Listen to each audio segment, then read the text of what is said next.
Hello, and welcome to the Family Church. We're glad you're able to join us this week online.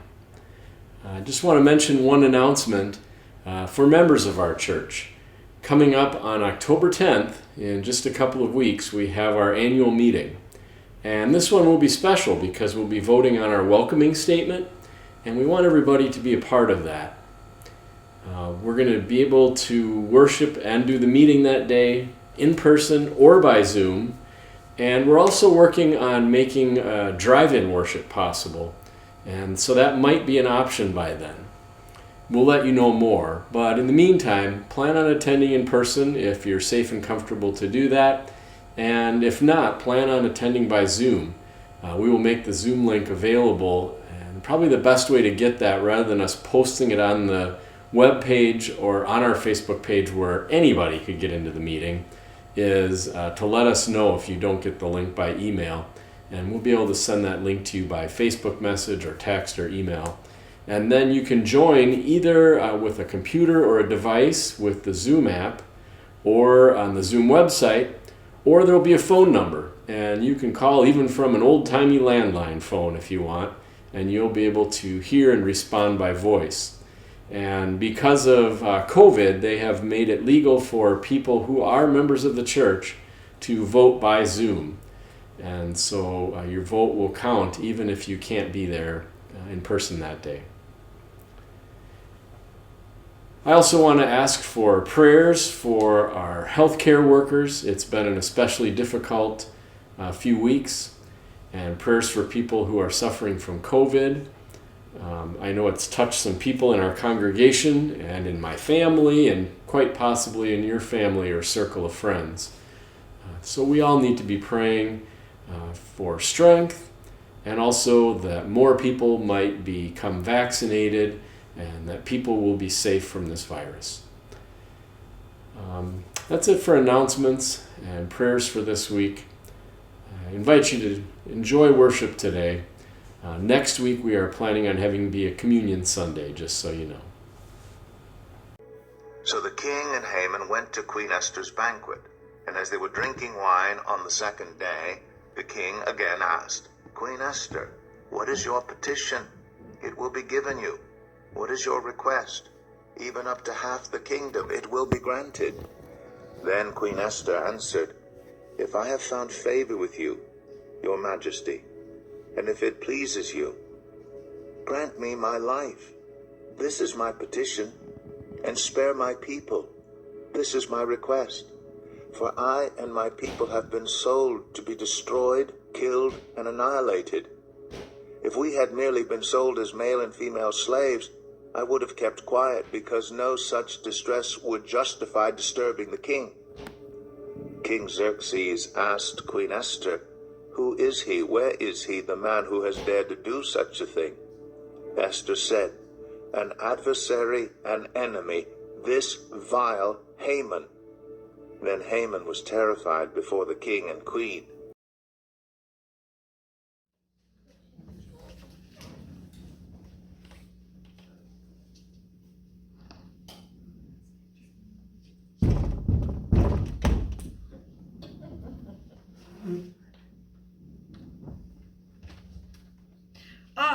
I'm so angry. Whatever it is, I'm sorry. No, Billy, it's not you. I came over here to vent. You're not mad at me for using your bike to jump the slough? You did what? I promise I'll give Harry $1 to swim down and pull it out of the muck. On any other day, I would be mad at you, but today, I am so mad at that woman. What woman? Our dance teacher. I haven't seen you this angry since, well, never. I know. I can't believe she would do this. Well, did she make you do the chicken dance or something? Or the Macarena, the hokey pokey? No, she wouldn't let Macy be the nutcracker. What? We're doing the nutcracker. Macy practiced really hard for her audition and wants to be the nutcracker, but the teacher says it has to be a boy. So who's going to be the nutcracker? The teacher's son. He's not even good at ballet. He barely even shows up for ballet class. He usually says he's too tired from being at hip-hop class right before. He can't even saute. I could even saute. It's just like frying. My mom taught me how to make a mirepoix. You just saute an onion and then add carrots. Not celery. that kind of saute. It's a ballet thing. So the teacher's giving the part to him because he's her son? Mostly just because he's a boy. That's not fair. I'm man enough to admit when a girl is better at me than something. Oh, really? What about last week when I beat you in Rocket League 3 times in a row? Well, my mom was hogging all the broadband, binge watching the British baking show. My internet connection was slow. Venus was in the house of Jupiter. I am currently beating you 103 to 58. You're keeping track? I'm just keeping you humble. My point is that I think you're better than me at some things, and I'm okay with that. Oh, so you're like some super feministic crusading for women's rights. Are you going to mansplain how ballet works too? No, sorry. Yeah. I'm just really angry right now, and I might not have dance school anymore. What did you do? I saw Macy starting to cry, and her friend Madison was upset and looking at me. So I stood up, yelled at our teacher for picking her son instead of the best dancer. The teacher just looked at me like I was crazy. So what happened? The teacher said that the cast was set, and that is that. So I said, no, the cast isn't set because I'm not going to do the Dewdrop Fairy. And then Madison said she wouldn't be the Sea Sprite. And the twins, Addie and Elise, said they wouldn't be the Merlotons. The teacher got mad and yelled back at us, and then said she's the one in charge. So we walked out in the middle of class. Holy cow, that was brave. What will you do now? Well, both Macy and Madison texted me, thanking me for standing up for them. The teacher called an emergency meeting with all of our parents.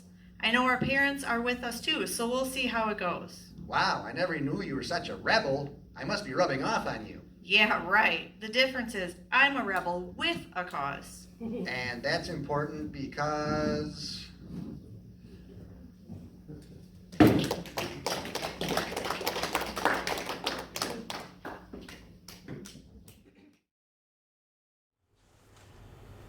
You know, I like the parts of the Bible that we don't talk about very often. And lately we've been able to get at some of those passages that we often skip over. The Book of Esther is one of them. We don't hear about Esther and her story very much. When the original committee decided on which things to include in the Bible, there was a lot of debate about this one. Some people wanted it in and some people didn't. It does have some historical significance, but it never mentions God. There were a bunch of Greek scholars who actually dressed up the Book of Esther by adding verses about God back in the day, painting Esther as a much more spiritual person. And the Catholic Bible still has those verses that were added later, but everybody else, the Protestants and the Jews and the various other sects, all took those extra verses back out again. Now, Esther was Jewish, and then she became the wife of the Persian king in what is now modern-day Iran. Not a lot of Jews are marrying Iranians these days, but the same was true back then. And it wasn't any kind of a traditional marriage. The king was mad at his wife, so he had a beauty contest to find a new wife, and Esther won. Her cousin, Mordecai, had a job in the king's administration, and both Esther and Mordecai kept the fact that they were Jews a secret. So up to this point, she had very humble beginnings and was not a particularly great Jew. In other words, she hid her faith, and we have no evidence that she did anything to worship or follow God. And for a long period of time, she was pretending not to be Jewish. Now, one of the important ministers in the king's government, he would be like a cabinet level position or maybe even higher than that, was Haman. Haman insisted that everybody under him should bow down before him. Haman was from a culture that were traditional enemies of the Jews. Mordecai refused to bow down before Haman, probably partly because these two cultures despised each other, and partly because Jews were taught to only bow before God. And so it became known that Mordecai was Jewish. Haman got mad and decided to execute Mordecai for not bowing down to him. Now, during this time, Haman had also been working on a plan to execute all the Jews within the Persian kingdom and take over all their possessions and land. He basically planned a Holocaust, and the king agreed to Haman's plan. Now, one day, Mordecai overheard a conversation about a plot to kill the king. He told Esther about it, and she told the king. And she let the king know that Mordecai was the one who discovered the assassination plot. So the king investigated and found out that the plot was indeed going to happen, and he had those traitors executed. Now, he was very grateful to both Esther and Mordecai, so he promised to do them one big favor. He actually even offered to Esther to give her half of the kingdom of Persia. And then this is when the big deal happens. Esther decided that what she wanted for the favor, she wanted the king to cancel the plan to kill all the Jews. Because she was Jewish, she was pointing out that the plan inherently meant that she should be killed and all of her possessions should be taken too, which would include things that belonged to the king. Now, the logic meant that it didn't make sense for the king to have all the Jews killed if it would include his wife. But it also meant that she was admitting to the king for the first time that she was Jewish. Now, the other part of the deal was that Mordecai's favor would be that instead of him being hanged for not bowing down to Haman, Haman should be hanged instead for plotting to kill all the Jews. Now, her plan actually worked. They used the gallows that they were going to hang Mordecai with to hang Haman. The Jews were spared. And now Esther is kind of a hero. To be clear, she was a hero in this instance. Up till then, she'd kept her faith a secret and kind of traded that off in exchange for having the cushy life of a queen. She had been sneaky, she had lied, but when it really counted, she stepped up. She certainly could have decided that it wasn't her problem and not risked her great deal she had going and just lived the life of luxury. Now, that would have been the safe play, but also the selfish play. She risked it all to save God's people. Now, she was either the second or the third queen of this king, and the last one got kicked out for a relatively minor thing. To be honest, he could have just had her executed or gotten rid of her and had another beauty contest.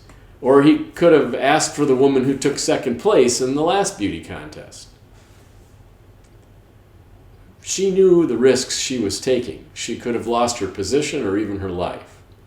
But she boldly admitted that she'd been keeping a secret and saved everyone. Well, this is a story of a woman who is a hero from a time in history when women were treated as property. They were not given any power, status, weren't really valued as people. And that makes her even more significant. Interestingly, the Book of Esther has another female hero as well that we really don't ever talk about. And that was Vashti, the queen before Esther. But even though it's a more minor story, I want to tell that story too. So let's jump back in time. There was a special celebration, and a bunch of other Persian kings and queens came for this celebration, which lasted a whole week. They had a big banquet every night, and the men were at one banquet, and the women in another part of the palace had their own banquet. On the last night, during these two banquets, the king decided to show off how beautiful his queen Vashti was. So he sent some servants to bring her. Now, she didn't want to be paraded around. We don't know exactly why. There's a lot of speculation. Maybe she was expected to wear something that was very revealing. Maybe she found the whole thing demeaning. Maybe she was embarrassed or self-conscious. Maybe she thought that as a queen, she shouldn't have to do something like that.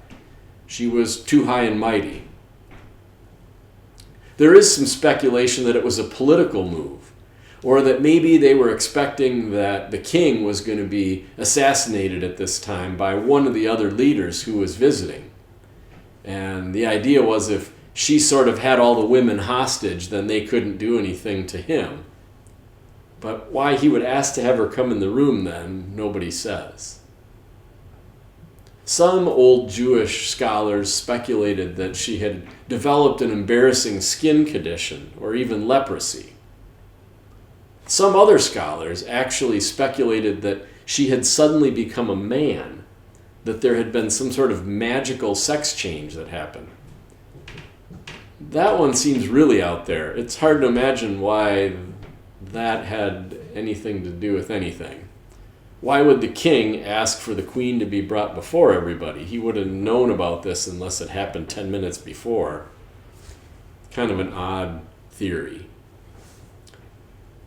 Well, the king was angry for whatever reason that she refused and got talking with the other men. They became angry too because they thought their wives might start refusing to do things they told them after they saw her refusing something and getting away with it. Of course, men didn't like independent women. They wanted women to act like slaves. So the king kicked Vashti out of the castle and started looking for a new wife, eventually finding Esther. So Vashti is a minor feminist hero because she stood up to the king and refused to go in and be paraded around. And what can we take from these two women? Are they wonder women?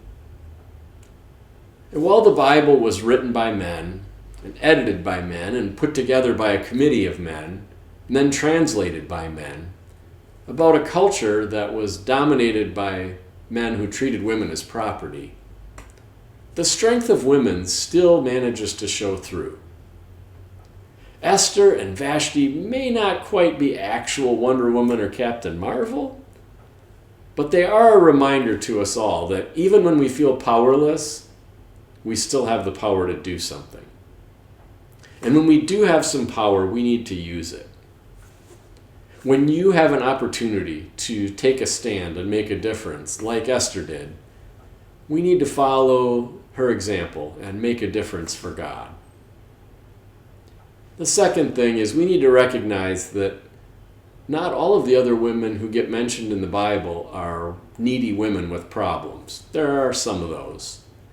But some women who are briefly mentioned were key leaders in starting the church. Some of those first churches indeed had a female leader or pastor.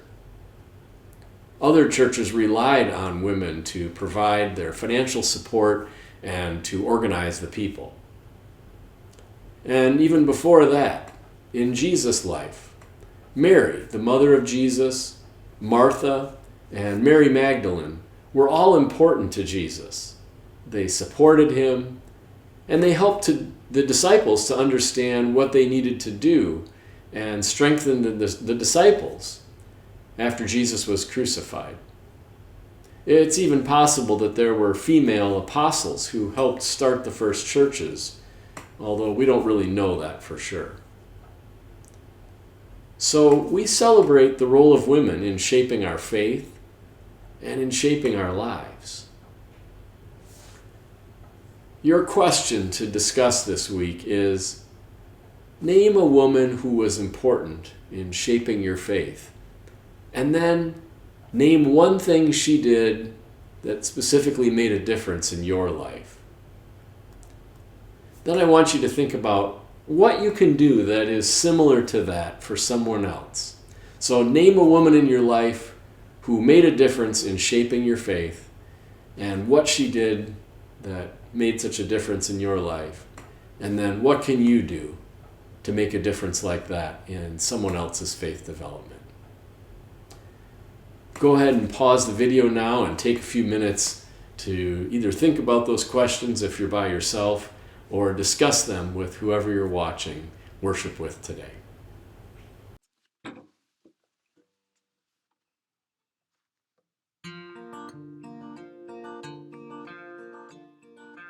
I don't want to hear anymore. Teach me to listen. I don't want to see anymore. Give me a vision. You can move this heart to be set apart. I don't need to recognize the man in the mirror. I don't want to trade your plan for something familiar. I can't waste a day. I can't stay the same. I wanna be different. I wanna be changed. But all of me is gone, and all that remains is fire so bright. The whole world can see that there's something different. Come be different in me.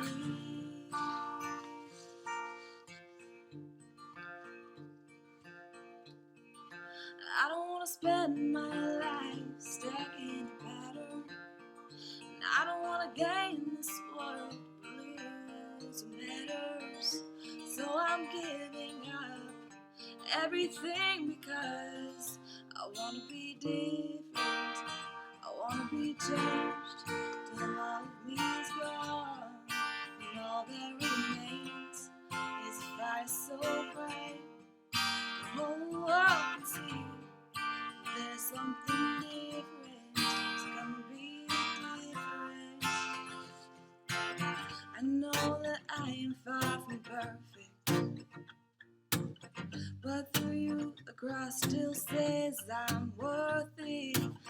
So take this beating in my heart and come and finish what you started. When they see me, let them see you.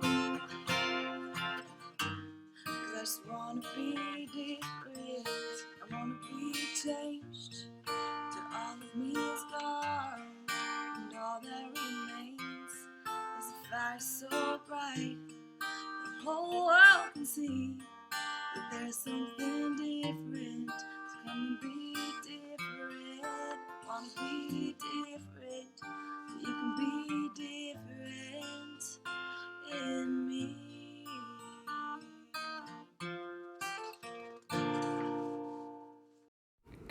Our Father, who art in heaven, hallowed be thy name. Thy kingdom come, thy will be done, on earth as it is in heaven. Give us this day our daily bread, and forgive us our trespasses, as we forgive those who trespass against us. Lead us not into temptation, but deliver us from evil. For thine is the kingdom, and the power, and the glory forever. Amen.